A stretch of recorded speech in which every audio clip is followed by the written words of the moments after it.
Welcome to Good Talk English Podcast. Many of us wake up every morning with a mental checklist already running. We operate under a very specific script. We work hard, hit the next milestone, get the promotion, buy the house, and then we finally get to relax. But if you look closely at this timeline, you'll notice a glitch in the system. The moment you actually reach that long-awaited destination, the finish line instantly relocates. Whatever you just accomplished doesn't give you permission to rest. Instead, it becomes the new baseline. Your progress resets to zero, and the success you just earned acts as the starting block for an entirely new set of expectations. If your sense of peace depends entirely on reaching the next goal, you are playing a game mathematically designed to never end.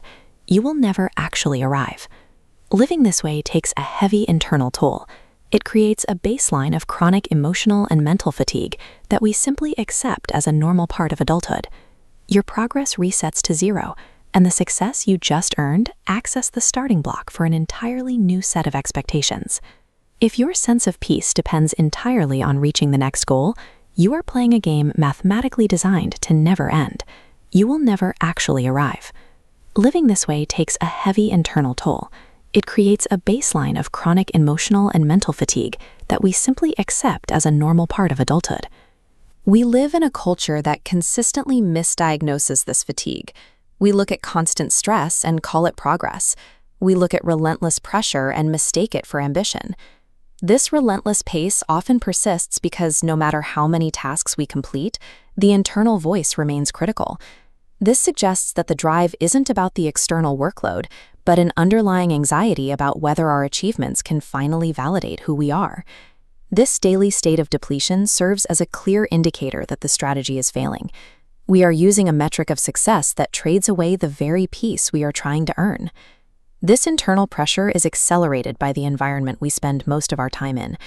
We open our phones and are immediately handed a completely artificial metric for what a successful life looks like.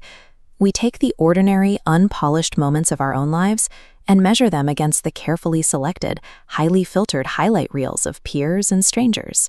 Looking at this chart, you can see exactly why the comparison game is impossible to win. The moment your bar grows to catch up with someone else, the scale expands. You instantly discover an entirely new demographic of people who are even further ahead. By participating in this system, you guarantee your own feelings of inadequacy. You are exhausting yourself in a race you never consciously chose to enter. Stepping off that track requires a shift in focus.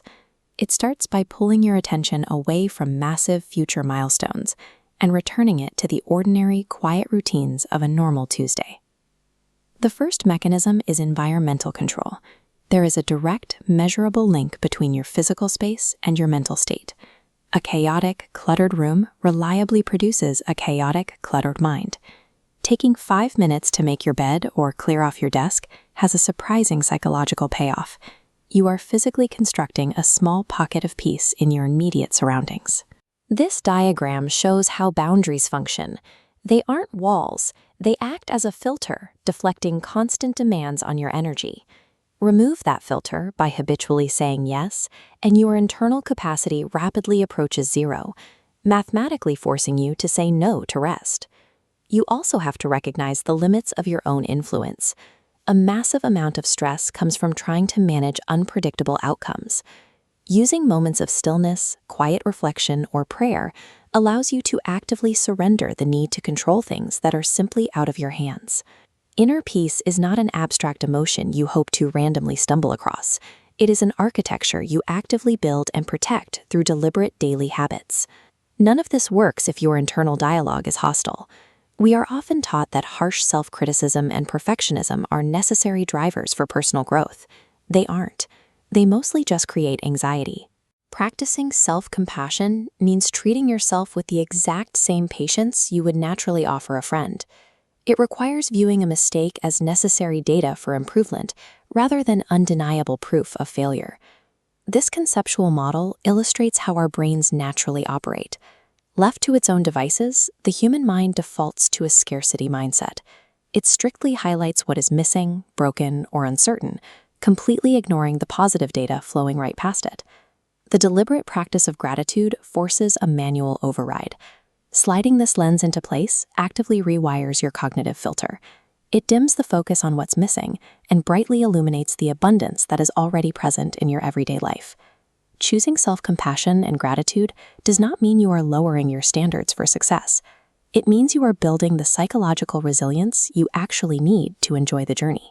You do not need to earn your right to feel peaceful. You do not need to achieve a state of flawless perfection before you are allowed to rest. Your life is a singular, deeply personal journey. You are not in a competition with strangers on the internet, which means it is literally impossible for you to be falling behind. We cultivate happiness in the gratitude, kindness, and stillness of the present.